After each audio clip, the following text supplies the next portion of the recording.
What's up, guys? Your boy Pelon, and we are back at it again. Check it out, guys. Today, we're going to be speaking on genetic trauma. Genetic trauma. What is genetic trauma? That's the sadness, the anguish, the pain, the hurt that we carry within us. It's embedded into our DNA. How did I come about learning about genetic trauma? Well, I'll tell you. I met a good man, a good indigenous brother of mine by the name of Jim. Cayuga Seneca Indian out of Grove, Oklahoma. He moved out to the West Coast, kind of took me under his wing and really schooled me and put me up on game as to who I am, right? Taught me about my people, my indigenous people, my indigenous lineage, right? He put me on game about what genetic trauma is. Genetic trauma is something, as I said, that's embedded within us. It's hurt, it's the pain, it's the anguish from all those years ago when we were colonized, right? When the Europeans came over here and inflicted disease upon us, raped our women, and ran us through the mud, more or less. Is it possible? Is it possible that we carry pain and hurt within us from all those years ago? Absolutely it is. The proof is in the pudding, right? So what he and I were discussing made so much sense.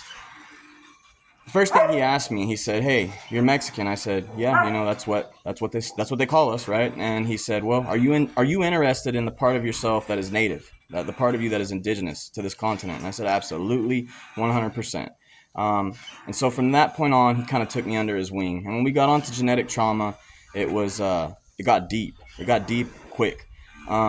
So what he schooled me on was that we carry this hurt, this pain within us that lingers within our DNA, and it's passed off from father to son, mother to daughter, so on and so forth.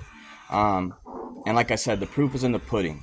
I believe the reason that our people fill up penitentiaries like no other is due to this genetic trauma. The reason that we suffer from addiction, the reason why our communities are ravaged with gang violence, right, and gangs, which I myself grew up being a part of. It's sad, right? It's sadness that lingers within us that you really can't get rid of. You have to learn how to live with it. You got to learn. It's not so much. It's not so much about us continuing to suffer. We have to learn how to deal with these things, how to cope with these things, right? My thinking is this, right? I have a theory. If you take gangbanging, right? Chicanos, Mexicanos, we have been gangbanging for years, right? And I don't talk about gang politics on here, but this isn't me speaking on gang politics. This is just me spitting some history, right? And we're not even touching on the politics of the matter, right? So basically, you have a great divide out on the West Coast, right? Between the sur and the norte, right? There's a big divide right there, a big separation between our people.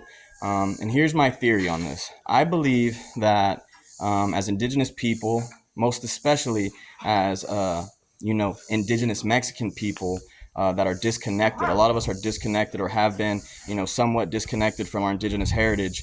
We're tribal by blood, so it's in our DNA to want to tribe up like that. You think of a gang, right? It's a group of people that come together, and they fight for certain things, certain causes that they believe in, right? We won't necessarily talk about what those causes are, right? Not to be spoken about on YouTube, as I said before, but we fight for what we believe in, right? We fight for our communities, and we do what we think is right at that time, right? But it's in our blood to want to tribe up like that, to group up like that and fight for something, whatever the case may be, it's just in our DNA. You got to understand, back in time when we roamed this land, freely because it was our land and we had free reign of it, we would fight other tribal nations, but back then it was over survival. I guess you could say it's still over survival today, but back then it was a more noble fight. We had our land and we had hunting grounds, places that our fathers hunted, our grandfathers and their fathers before them. And these lands were sacred to us. It kept us alive. It nourished our bodies. The plants that grew, the berries that grew from the land, beneath our feet, the animals that grazed off those patches of grass. All of our animals that we hunted lived and died on that land. And when they passed, their bones rested within that land. Our ancestors rested within that land. The bones of our people were in that land. So we were connected to it. So it was something worth fighting for. We wouldn't just let any other nation or any other tribe pass onto our hunting grounds and just do as they wished, right? Sometimes respectfully, we would allow that if there was a barter or some kind of trade, or maybe even just to be friendly, you know. But if someone passed those boundaries that we were comfortable with, then there could be warfare, there could be bloodshed, right? So those were the things we were fighting over back then. Survival, right? Today, fast forward, you know, 500-600 years forward, you have removed us from our land. You have taken us away from our ancestral homelands, and you have placed us, in our case, indigenous Mexicans, we're living in urban settings, concrete jungles. So we've been removed from our land. We've been placed in communities that are large, big towns, big cities full of concrete, hustle and bustle, and we have to survive. So now we're surviving a different way.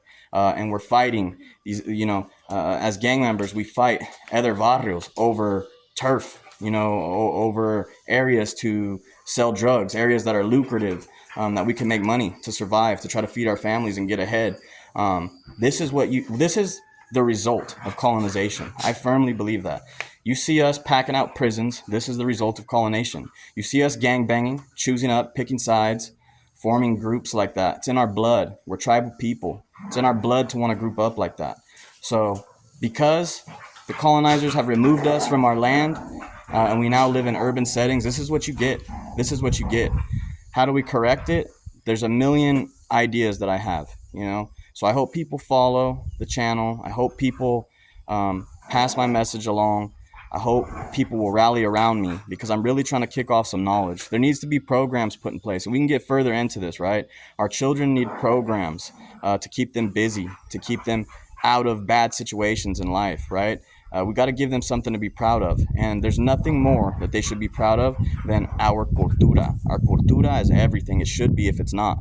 And let me tell you, we have a million reasons to be proud. We don't need to emulate any other raza. You know, a lot of our children are heavily influenced by music. They're adapting to other cultures when they need to be here, learning about their own. We have reasons to be proud, you know.